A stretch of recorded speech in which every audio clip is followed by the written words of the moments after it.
Welcome back to Missing. I am Tim here today with Lance. Lance, how are you today? Doing fantastic today, Tim. 'Tis the season of the leaf blowers in the neighborhood, so I apologize if that's coming through loud and clear. I don't think it is, though, but I can hear it, and it just resonates in my head for months and months. But you know what I want to be resonating in my head? Your mood. How are you? Wow. Thank you. I know, doing right? Great. Yeah, that was okay. Yeah, I'm doing great. I'm excited to introduce this conversation with a determined woman. Her name is Robin. She is the mom of Mark Austin Dunne, who has been missing since March 18th, 2017, officially from Phoenix, Arizona. And I say officially because, as you'll hear in this conversation, there seems to be some debate over when he was last seen, because the official date of his disappearance is in question. So says Robin. And he was 24 years old at the time of his disappearance, which would make him 30 years old today. He was a bigger guy, 6'3", 210 pounds. He's a Caucasian male, brown hair, green eyes. And when you look at the photos of him from the charlieproject.org, there's a series of photos where he has a bunch of different types of looks. Sometimes he has a thin mustache and a beard. Sometimes he has long hair. Sometimes his hair is shaved right down in sort of a buzz cut. And it's interesting what Robin said about his moods in connection to his hairstyle. So if he was feeling good, he would have the longer hair. He does suffer from bipolar disorder, so we touch in on a lot of those emotional issues, the mental health issues, how that's handled by the hospitals and communication between the hospitals and the families. So a lot of interesting insights here when the mental health issue is brought into the equation. And this case has been worked on by Private Investigations for the Missing. Of course, that is the nonprofit that we are on the board of, Lance. And you can find out more at investigationsforthemissing.org. And of course, they are always looking for donations. And if you have any information, you can contact the Phoenix Police Department at 602-261-8065. But you can also contact our investigators at PIs for the Missing at 1-866-331-6660. Or you can email them to the Private Investigations for the Missing email address. That's PIFTM tips@gmail.com. And in addition to the tips that you can submit, we've been encouraging our listeners to leave positive remarks on the YouTube channel.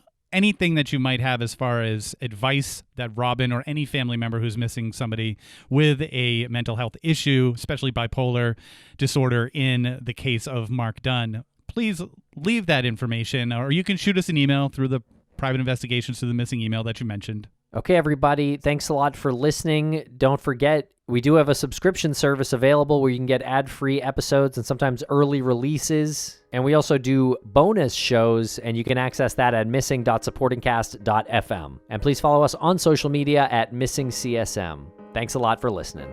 And we're going to hear a quick word from our sponsors, and then we're going to be right back with our interview with Robin.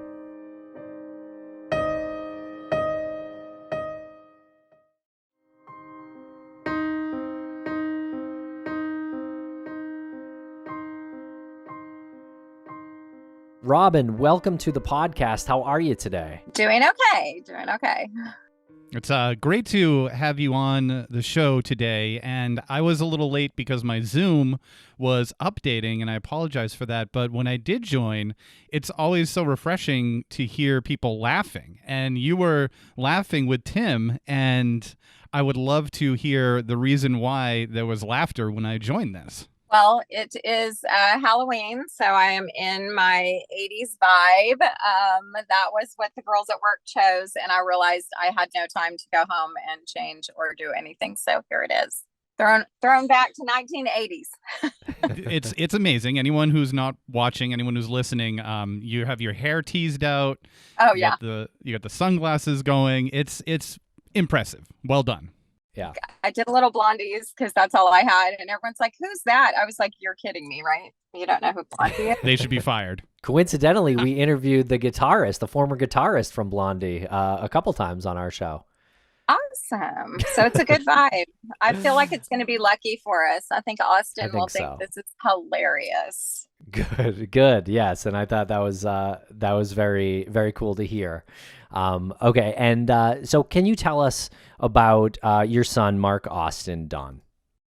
Yes. Let's see. Just describing him, he had nicknames growing up like Smiley, like Chalupa, which was kind of funny because his football coach kept catching us at the Taco Bell line before practice, and that stuck as a nickname. But just a big guy. I mean, like my biggest thing with the whole he's missing is he's almost 6'4", and so you kind of can't miss him. Like he's a big guy, big heart. As an adult, definitely went missing at 24, so it's been a while, but struggled with mental health, diagnosed bipolar and possible borderline schizophrenia. And what age was he when he was diagnosed? Probably we really figured it out his first visit to a kind of hold facility was he was 18, spent his 18th birthday there. But like so many other people with mental health issues, could definitely hold a job. He worked for UPS. He worked for Torrey Pines, the golf club, for almost 2 years. He worked at a hotel. He just, I think when you deal with that, and the medication is always the factor. If he felt like his medication was, making him lethargic or just out of it, he would want to get off the medication, but then that just starts a whole nother train of kind of self-medicating. That was just a constant struggle. And the last few years, he was just actively living like the outdoor lifestyle. And he had moved around a couple of times. We're originally from California. He had wanted to go to Oregon. That did not work out. He then ended up in Arizona, staying with family, and then homeless for a period in Davis, California. But he worked at a hot air balloon company for a time where he got to go to New Mexico and just, so it's just frustrating. I just don't know where he's at. I feel like this is going to be kind of an awkward transition, but you mentioned that he worked at a hot air balloon company. That sounds amazing. That sounds like an amazing job. What did he do for them? And he was able to travel with them? Yes, and did the rides. And it was him and a pack of his friends. And like on his old Instagram, I screenshotted the pictures of that. It was amazing. He loved that. So that's the frustration, is in so many things, like, pictures of him like fishing in wherever, I think it was probably off the coast of California, and just so many things with a guy that he grew up with. They did the hot air balloons together. They lived together for a period, but all the while Austin had struggled, like on and off. And so there would be periods where, he obviously was not thinking clearly. And so things would happen.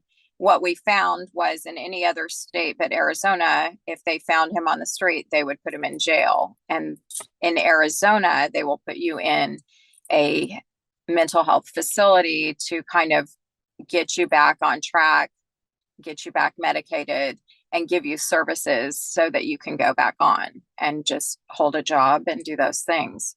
And was he on or off his medicine at the time of his disappearance?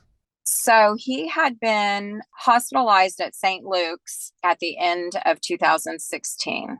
And then his sister went to see him there, and some other family went to see him there. And then the last time that anyone in the family had spoke with him is March 18th of 2017. And I was set to go see him. His dad and his brother had gone to see him. His sister and her family had gone to see him.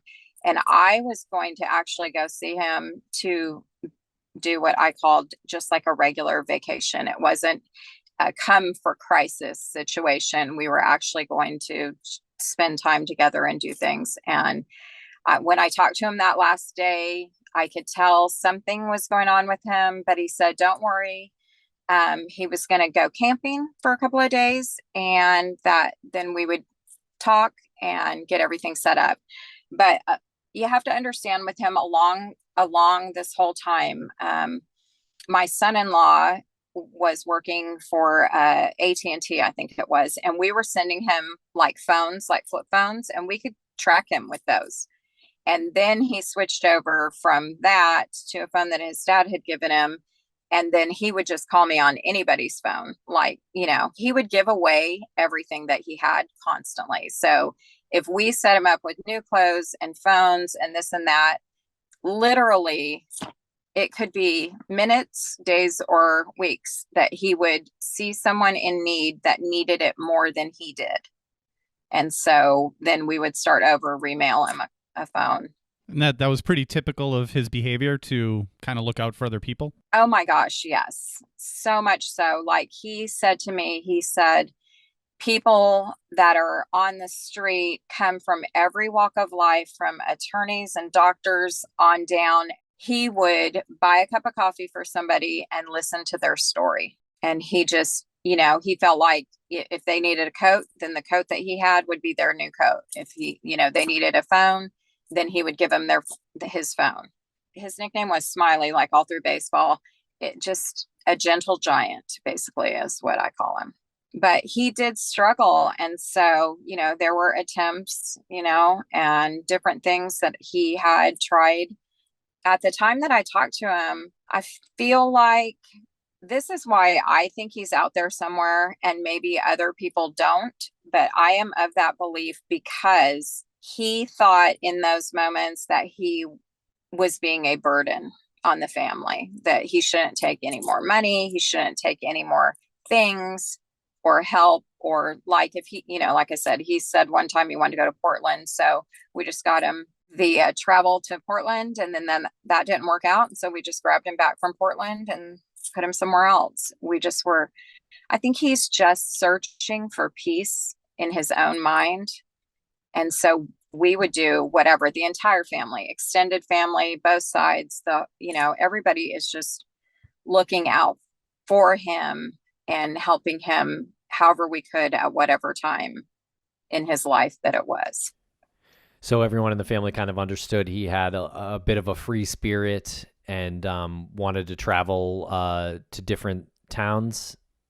I think that not everybody believes that. I think some of them think that it's just his mental health that was driving all of his decisions. And so on a good day, he would make, good decision like a person who had clarity. And then other days, he maybe would be a little more fantastical about, dreams and things that he was going to do. I talked to him throughout. So we had a situation where he lived with his dad in his teenage years because we were divorced. And then at 18, we had long talks about that, none of that mattered and we're going to move forward. And so I was in contact with him. And toward that last year or two, it was nearly every day. And sometimes it was 20 minutes and sometimes it was 6 hours. It just depended on where he was or where I was.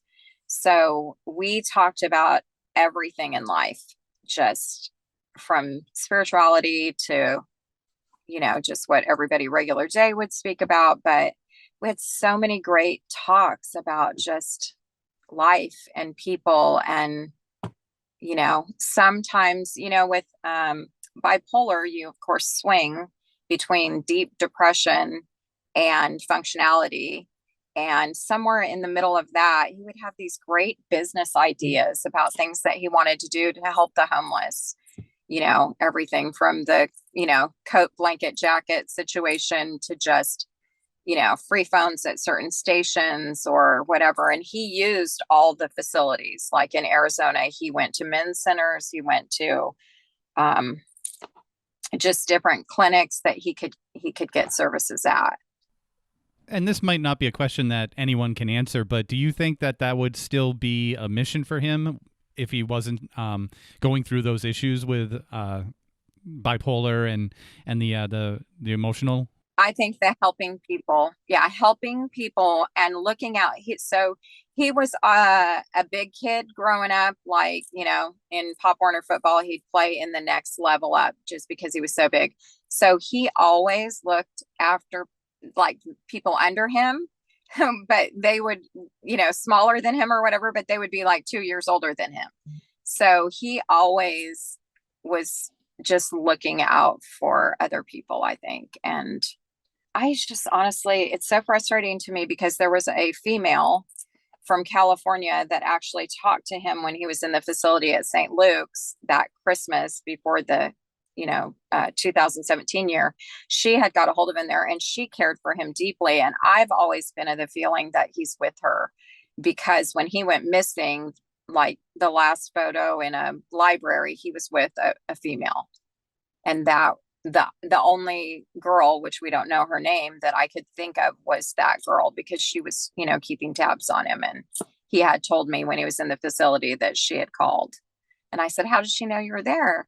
And he just chuckled. And so I thought maybe he reached out to her or vice versa. But my whole thing with the timeline for me, all this time I was told by the police and extended family and family that he disappeared without a trace that March 18th. But what I have is this little circle that I brought from my window from home where all of these times he had been seen in person at these facilities. So this is all the way into August 31st of 2017, seen at a facility in Arizona. But when I gave this information to the police officer, because I got it by someone who wants to remain anonymous, he said he checked and he had never been there. But that would be the second sort of mistake this same officer had given me when I had tried to find the last day in 2017 that he had been seen. He said that he hadn't been seen in 2017. It was 2016. So I'm like, it's all off. You know what I mean? Like this person gave me dates after March 18th that they saw him in person all the way through till 8/31 of 2017. Yeah, I freaked out. I was like, oh my gosh. So if he had the ability to get help and continue all through 2017, then maybe he's doing the same thing just somewhere else in 2018 or 19 or, you know what I mean? Mm-hmm. Yeah. Can you take us through the Post-it notes that you just showed us? So these are little notes that I made in a conversation with someone. So when this is the place, this is the date for every one of these that he was seen. So like this says last contact. Nope. Then they talked to him here, but he wasn't in person. I'm not sure who this doctor is, but he saw him. And then these were the earlier dates, but up here I have, he was at this center on 8/4 and this center on 8/31. And then these are other places that the person on the phone thought that he actually was an inpatient at this place and possibly seen at this place. Interesting. Yeah. So I'm like anti-private eye, and I have been in touch with so many people that say, find me of Chandler, Arizona, or find me of this place or whatever. But they are in my position. You cannot, because he's an adult, they will not give you any information about him. Right. So if I call a facility, they're like, no, ma'am. And how many different, I guess, witnesses or different people said that they saw him after March 18th, 2017? So this circle is a facility going down a list. They cannot give information, even though the particular facility that I got the information from, there was a waiver at one point where he authorized them to speak to me, but they have lost that or something's happened to that. So okay, so several facilities and a lot of people, yeah. but it can't be confirmed because these were places that are protected by HIPAA, I take it? Correct. Okay. And another facility that I spoke with said this, which I would never do because it would break my heart. But they said basically, if I claimed that he is deceased, that all of these facilities would have to release information, but I don't believe necessarily that the facilities would actually give the information. Because I'm trying to think of which facility it was. I did a news thing early on, just saying, like, just looking for my son. If he's out there living a happy life, people misconstrued that too. I said, then I would be golden. If I never saw him again, but he was happy for the rest of his life, I was thinking in biblical terms of the sacrifice of me, but him being happy and joyful in his life, because that's all I want for him, my son. But do I want to see him? Obviously. So just to clear that up, if anybody goes and looks at that interview, I'm like, that makes no sense to me, what you're saying, but okay. But anyhow, after I took a camera crew with me and everything and was on Channel 12 News, I think in Arizona, I actually stayed a few days in Arizona, and I would go and sit at a facility and they would literally call the police because you can't do that. You can't ask anybody. Like, I would be in the parking lot asking the drivers, hey, this is my son. Have you driven him lately or whatever? And so what they would do is contact the PD, and then they would, confirm with the PD that he was not there at that time. But twice I was told that he was marked high risk. What does that mean? High risk is suicidal. And what do you know would be the earmarks for somebody to be marked as suicidal? Because he had attempted suicide before. How long ago? So let's see. When he was in San Diego, there was a bicycle incident that he tried running into traffic. In the 2016 to when he got out in 2017, the incident there was, I believe that he had drank a bunch of Benadryl and actually, I guess, expired at a park and was resuscitated. And that's how he was in St. Luke's at that time. There are many stories that are coming out. The more I poke at this, the more people, even within the family, things are coming out about, him looking up certain things or different things, but 2015 or whatever. I think people in a moment may have those feelings, but they are not your every single day feeling, even with bipolar. You don't feel suicidal 24 hours a day, 7 days a week, and not, act on it. And then once you do that, then you go in the facility, and then they, get you properly medicated. And he struggled. I'm not going to lie, he struggled, but we had conversations about that. I said that obviously this isn't your way to go because it's not working. This is not your plan. You're here for a reason, and we just need to figure out what that reason is. And so, although I know, I'm not blind to the fact that he struggled to that depth, there was no question in that. But do I think that's what happened now? No, because of my conversation with him, I feel like he's with someone, and I feel like he thinks that it's best not to put a burden on the family. And he's that big-hearted to think that that is a genuine response to life. And we'll be right back after a quick word from our sponsors. Thanks to our sponsors, and now we're back to the program. Have you personally witnessed both extremes of his bipolar?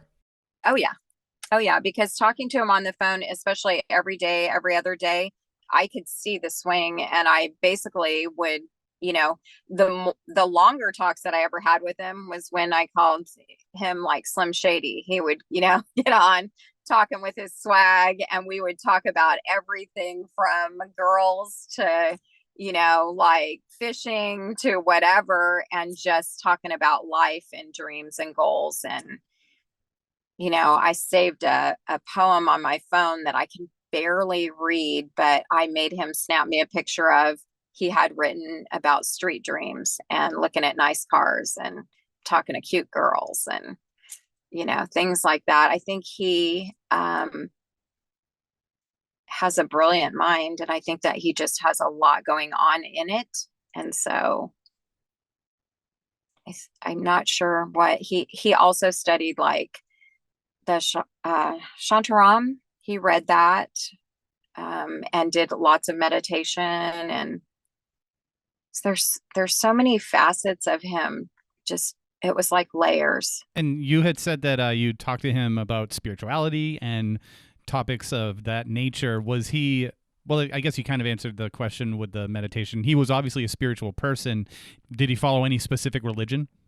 So we are Christian. So he was brought up in the Church of Christ. And I think that the way his mind works is he was going even further out looking. And I think, honestly, my opinion is that because he met so many different people from so many different religions, races, walks of life, all of that. I think that in that moment of just a broader version of spirituality and maybe Buddhism and stuff, was because he was trying, it's like, you don't just think this group is going, right? For him, he loves everyone. So he's like looking kind of at everything. So he would meet someone who was a Sikh, and he would like listen to their story and about their religion and whatever, or he would, someone who had, studied Buddhism or whatever. So he just listened to stories, and then he would sort of, read what he could read about that topic. Interesting. And are you aware if his social security number has come up since he's... No.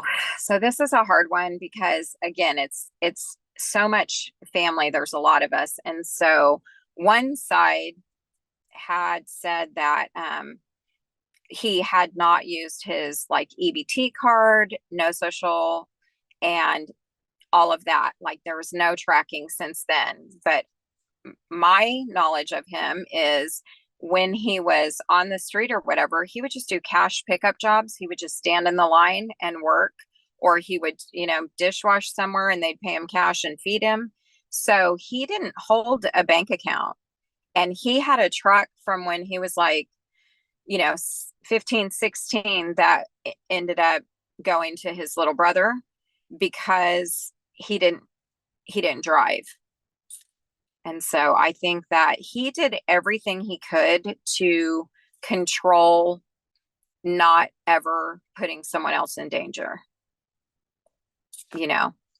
So like if he thought that he wasn't exactly thinking properly, he would never, he rode a bike, and the whole time he was in San Diego with skateboards and bikes. So that was kind of, that's another thing. So all the things, which is super frustrating, and I loved about him because, again, free spirited. He would take a bike that he found next to a dumpster and fix it up and ride that thing until he saw someone that needed a bike, and then they got the bike, and then he'd start over again. But as far as how people in secular communities would search for someone, it's like, oh, we'll just go to their bank account, or we'll look at their credit card and see when it was last used, or we'll check for their tags of their license. None of that, I mean, I think he had a California ID, and I'm not even sure that he ever got an Arizona ID, but it was just an ID, and he would lose it constantly and have to go in. But I mean, I've tried so many things. I tried to honestly trick the EBT thing in California. I changed the email address to my own just to see like if there would be any activity. And about 6 months ago, I got a notification that they had stopped the card due to questionable whatever, which in my mind triggered, okay, wait, did he try to access that card? Is this a clue or no? But again, you can't get any information from anyone. Questionable activity like purchases that were being made in like no multiple... I was thinking maybe he finally made it back to California and was going to access that, but EBT was like, she didn't even want to talk to me. She's like, I'm telling you, I can't give any information. I'm hanging up on you now. And I was like, awesome. Thank you. But like his dad's side of the family has apparently talked to the FBI, and they have run his social security and those things. But again, when you're not living, like, it's not like he's going to work at a specific place every day and collecting a paycheck. So to me, that doesn't make it less hopeful. It just shows me what kind of life he's, living. I don't know. I'm probably the only one with this opinion. So it's super hard, because to think that other family thinks that he's just gone. And I just don't believe that. And so I'm going to look for him until I find him. And I'm like, so even let's just play this scenario out. The few times that he had attempted to hurt himself, he was found instantly, right? He was found at the park. He's almost 6'4". He's not just going to be able to, do something and nobody find this guy who's 6'4". Like, unless there's some sort of, people helping him to do it, or people hiding him, or, and I think those are my questions, is like, if I ever had to give in and think, okay, something terrible has happened, then someone knows something, because you don't just disappear from the planet. Right. And as far as his lifestyle is concerned, have you looked into these communities that typically pop up in states like California and in Arizona, where the folks without homes, voluntary homeless or involuntary, Right. they tend to band together? Have you communicated with any of these communities? Yes. And so the thing is that you basically have to go there, because again, they won't give out any information on who they're helping. So what this is, okay, so again, you may want to edit this out or not, but basically the police told me from day one to go to Name Us, which is a government site. And I look through that constantly, and I have him listed as missing on there. But I look through the, found people, or found articles of clothing, or found whatever, and look through the states. That's a constant, which is not fun. But, if I'm the only one looking, then I'm going to be the only one looking.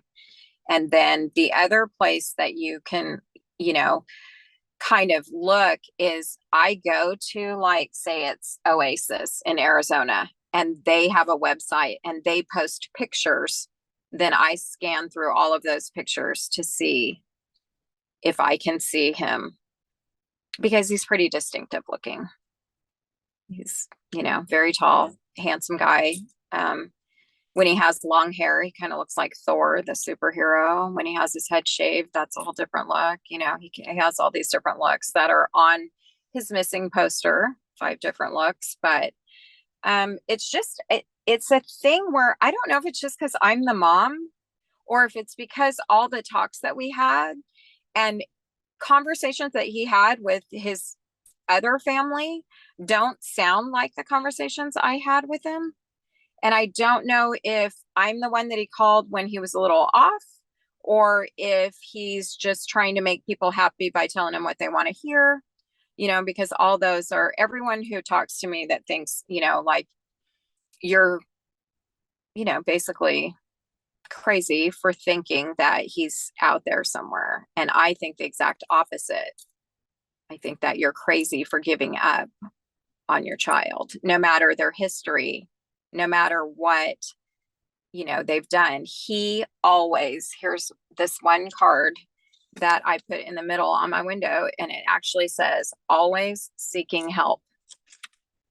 I don't think there's ever a time in his adult life that he was not getting counseling through these services, or he did electroshock therapy. He, let them medicate him. He did whatever he could, always trying to get help. But it's the double-edged sword is that when you're in facilities too, and you're getting the help, sometimes you don't want the help they're giving. Did he ever, I guess, like, hide before? Did he ever avoid calls and avoid speaking with your family? Yeah, I think that, and in some cases it'd be like he'd talk to this person, but not this person, and this person, but not this person. But The last few years, I literally talked to him so often. And like I said, when he had phones from my daughter, from her husband, we talked to him through that all the time. But when he switched over to his dad's plan, I would get random calls from, it could be any state, a phone number, and it'd be like, oh, hey, it's me. Hi, Mom. It's me. I borrowed this phone. And I would just like thank the person or be like, I'll give you some money so you guys can eat or whatever, just for letting him borrow their phone. Like how he got on at UPS. He bought a cup of coffee for a homeless woman on the corner, sat and talked to her for a while. Turns out somebody related to her son or nephew or somebody worked at UPS and got him a seasonal job at UPS. There are so many times I think like he's on a journey somewhere. I just don't know where it is. I just got to catch up. And when you said that you felt like he wasn't having the same conversations with other members of the family as he was having with you, can you elaborate on that a little bit? Well, it'd be like, okay, so like normal people, say they get frustrated. So talk to him on the phone and say he has a conversation with me. And then he calls somebody else and he's like, oh man, that was not good. I talked to Mom today and she's not doing good, or she's having a hard day, or, it's just too much, just like a normal conversation. Or the reverse. I talked to my dad and, he wants me to, stand on my own 2 feet and do this and do that, those kind of things. So it would be different when you're the mom, you hear the mom stuff. When you're the dad, you hear the dad stuff. And, extended family and cousins and whatever. I think that it's that way for regular people. You don't share every same thing with everyone in your life. You maybe share parts of this with one person and parts of other things. And I think that he was really good at doing that. And especially because 2 parents that are complete opposites. One is you have to do this. It has to be done this way, blah, blah, blah, blah, blah, where I would go all in. When you're telling me the story on how you're going to make it phone stations for people that can just call whoever they need to call, and it's no charge to them, or you're going to create a blanket that turns into a jacket and all these things, I was always like, that sounds great. If you need any help with that, let me know. I am happy to do it. And I think that every scenario that he had and every swinging of the pendulum, I was like a cheerleader, and maybe not so parental, maybe not, because I just wanted him to make the next 24 hours to where he would feel a different way. Yeah, and these business ideas sound amazing. You said that he wanted to create like a network of phones where people could use them and not be charged, and the blanket that becomes a jacket. Is there any other ones that you can talk about? And that just gave me chills, because that was his last one, and he wanted to call it Humble Company. So Humble Co.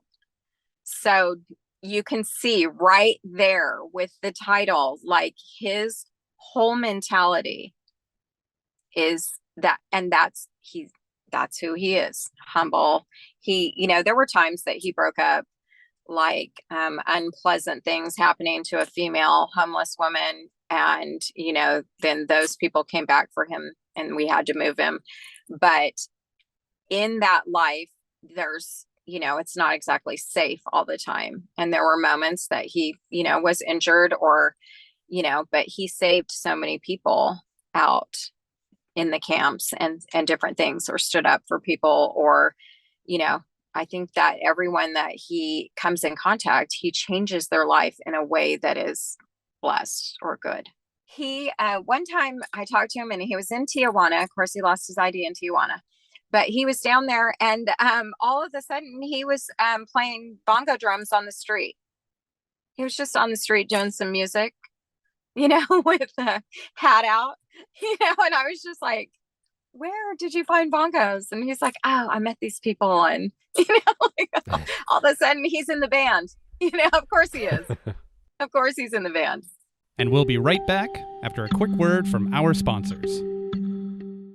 Thanks to our sponsors, and now we're back to the program. Okay, so he had some I guess violent interactions where he was sort of in a fight or fights. More of pulling particular guys off or doing things to save, you know, females or, you know, elderly, whatever. The incident in Portland, he had only been there, I want to say he was there, we call it less than 24 hours, because he saved a girl and they came right back, I want to say early in the morning or something, with a knife at his throat.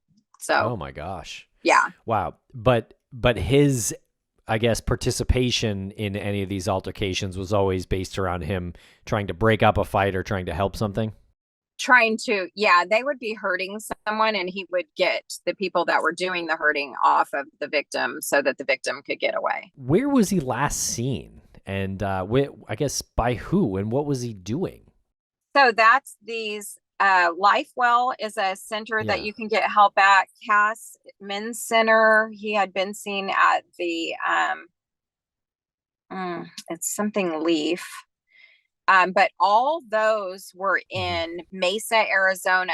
But then I have this little information on my sticky notes showing that he sought help in Chandler, Arizona in later part of 2017. And again, to me, I'm like, if he had the ability to move 2 towns over, then he could move states or he could move, like all this time for 5 years, everyone has been telling me he disappeared without a trace, da da da da da. But this says otherwise.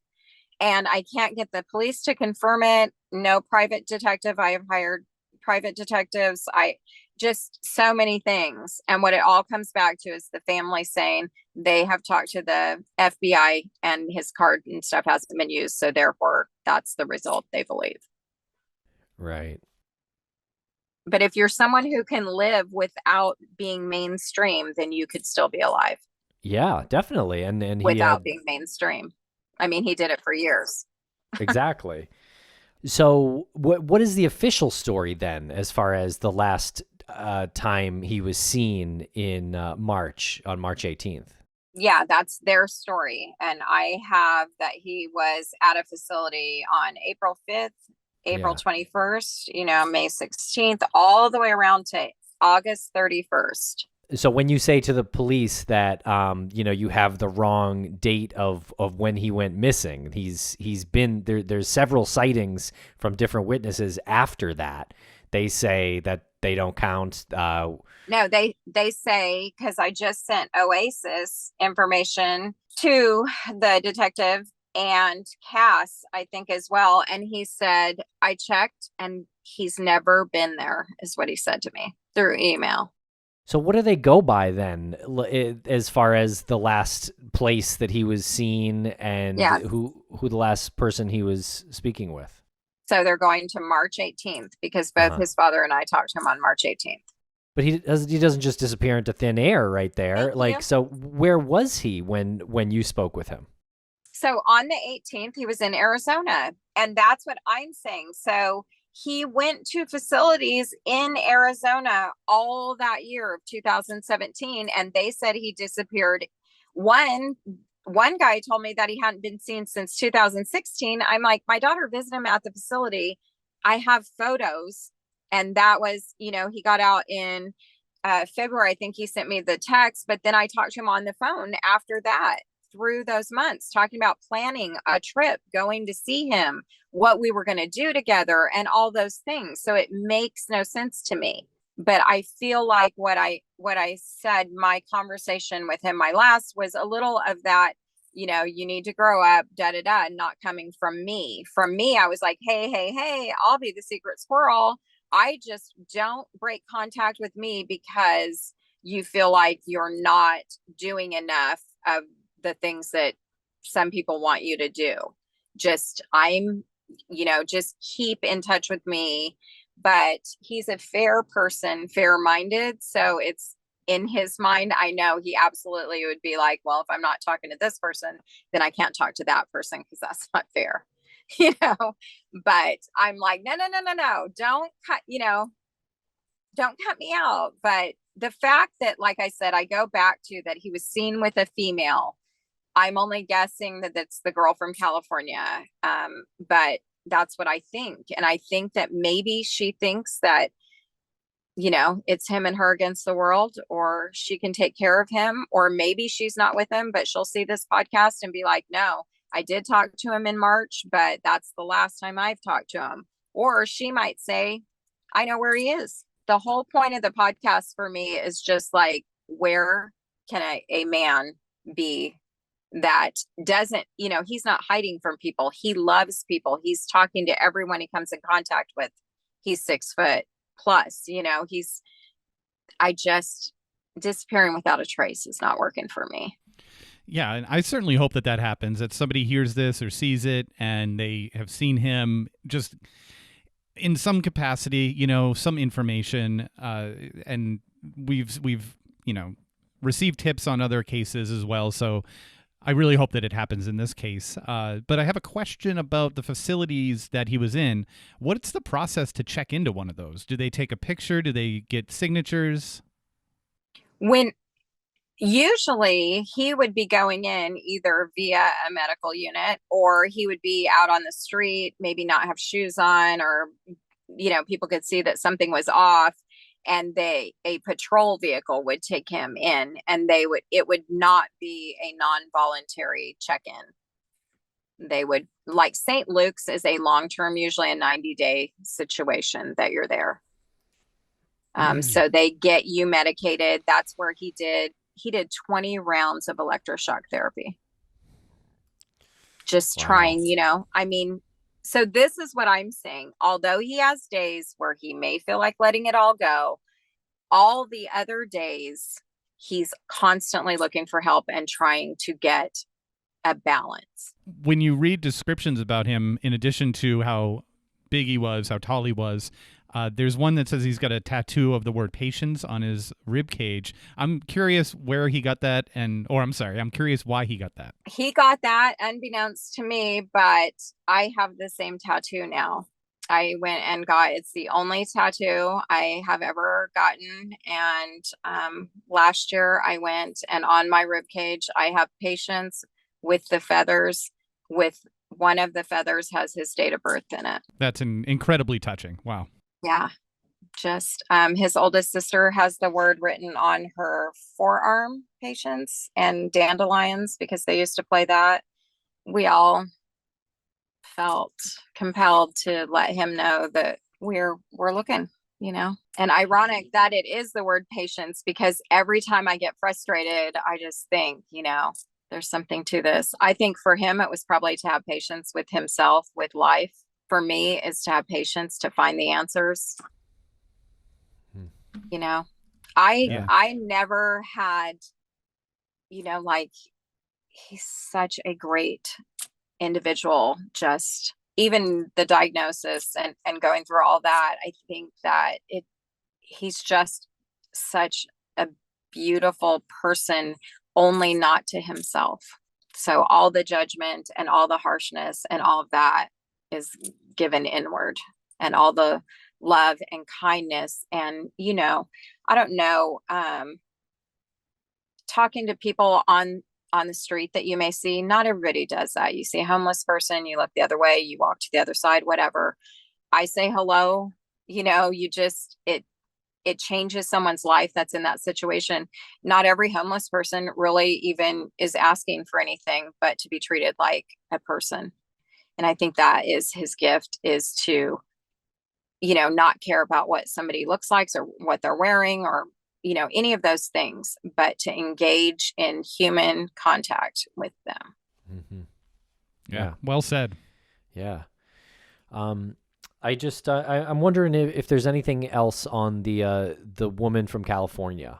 If there's any way to further get closer to her. I have tried. So what I found is a PO box that Austin had in Davis, California, that he received mail at. And so now I'm trying this little trick to mail things to that box to see if whoever has that box now is the same person that would have had it with him, or if they forward it to another mailbox that I don't know about. I mean, but again, the mail, they won't give you any information. You can't ask any questions. So, a postal worker, unnamed, said, hey, if you start mailing letters to all these addresses, you might get information just by them sending it back, saying no longer at this address, then you can, mark that one off. Or if you don't get it back, it might have been forwarded someone else, and it might, make its way to him or to someone who knows him. Yeah, it's pretty smart. So I'm literally trying every single thing that anyone has a suggestion. They're like, this might sound crazy. I'm like, I'm in. What is it? What do I do? I will do literally anything. I, bought 100 envelopes and, wrote a little thing about saying, hey, it's just your mama looking for you, blah, blah, blah. And if you're not him and you know of this person, yada, yada, here's my information. Boom. And he's a man of many looks, like you mentioned. He's had long hair, he's had shaved hair. Was there a particular look that he preferred? Like, if you're to talk to somebody and say, at this time of the year, he's probably doing the short hair thing, or he's got a mustache. Like, is there? I what do you think never knew why he changed it up. I always thought, like, in summer he'd get hot, and so that's the shaved look. The longer hair is just like, feeling good. His hair is always longer when things are going better, which is like kind of ironic. It's just, I think, summers are hot, especially when he lived on the beach or lived in Arizona. I think that would make you shave your head and get rid of, the hair. But, I don't know. I just want to find him so bad. I just want to find him. But I so appreciate you guys taking, because you talk to people and they're like, oh, wait, I have this group that might look for him in this group. And it's always just a dead end, or it's like retired cop wants to help, but they get nowhere because it's the same thing. Because he's an adult, they can't get any information. And where do you typically instruct people to reach out if they have a sighting or if they have information? Oh, they can. There's, I think on the wanted poster, his dad has information, but like I would be happy to give my email and have people just hit me up directly, because for me, I'm, the going through, I think on everything you can contact the Arizona PD, and on all the missing stuff, it'll direct you to contact Arizona PD. But I'm, like I said, I'm happy to give my information as well. So my email is robinrae, ROBINRAE 22 @yahoo.com. I had someone off of a Facebook thing that we had put out in 2018 say that she was sure she saw him, but by the time she was making her way to him, he had dipped. She's like, I was positive it was him. And then there was a couple of years ago on I think it was Mother's Day, I got 10 hang up phone calls from an area in Tucson, Arizona. Same phone, just kept, and would just like be on the phone but not saying anything.